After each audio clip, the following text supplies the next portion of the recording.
Good evening on this Tuesday night as this country and the world now reacts to another series of deadly terror attacks.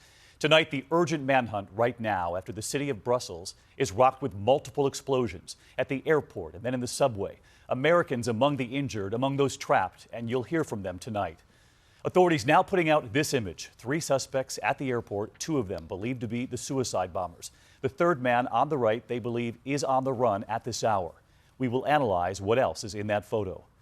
The first blasts at the airport, afterwards smoke and dust, the injured crying for help. And then on the subway in the center of the city, the next explosion, a subway car incinerated at rush hour. You can hear the cries, passengers running in the dark.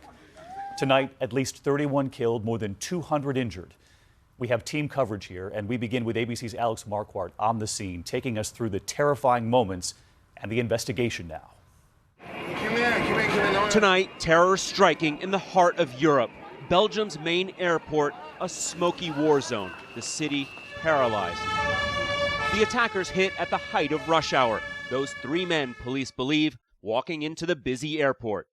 Around 8 a.m., 2 blasts, suicide bombers in the departure hall outside the security checkpoint. The terminal filled with smoke and the sound of screams. Travelers lying on top of each other on the floor. This man holding a little girl. Stay down, stay down. People huddled in fear. And then the questions. What it was?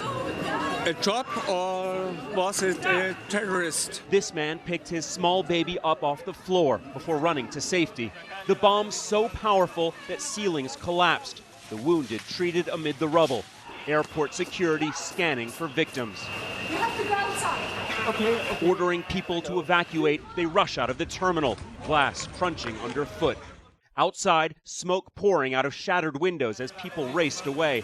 We saw a lot of people really badly injured with a lot of blood, and we know that it was even worse inside, but we could not see anything because of the smoke.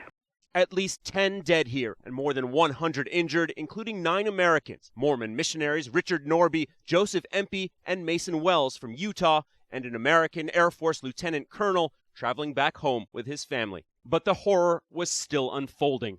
9:11 a.m., just an hour after the airport explosions, 7 miles away, another bomb goes off near the offices of the European Union, this time in a packed metro car as it was leaving the station. In the dark tunnel, passengers climbed out of train cars, the terrified screams of a child. The path to safety down the dimly lit tracks. This man still clutching a bouquet of flowers. In other metro cars, people waited, confused. More panic set in. Some people started running. Some people started crying. Some people just stood still in disbelief and tried to make sense of whatever was going on. The car where the bomb went off, a twisted mass of metal. Outside, more smoke as the sidewalk becomes a makeshift triage center. First responders carrying some of the victims. Others sitting dazed as ambulances rush to the scene. At least 21 people dead, more than 100 wounded here too.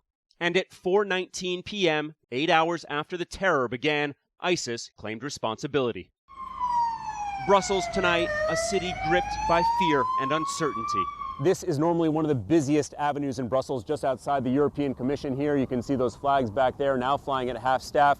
This road should be full of cars now at rush hour. Instead, as you can see, it's eerily empty, shut down by police. The threat level here raised to the highest level. Police now looking for this man, the 3rd suspected bomber. Police choppers in the air, residents told to stay inside, watching from windows as officers patrol rooftops. Just a horrific day, and Alex Marquardt joins us now live from Brussels near the site of the metro bombing. And Alex, the U.S. Embassy tonight now telling Americans in Brussels to shelter in place.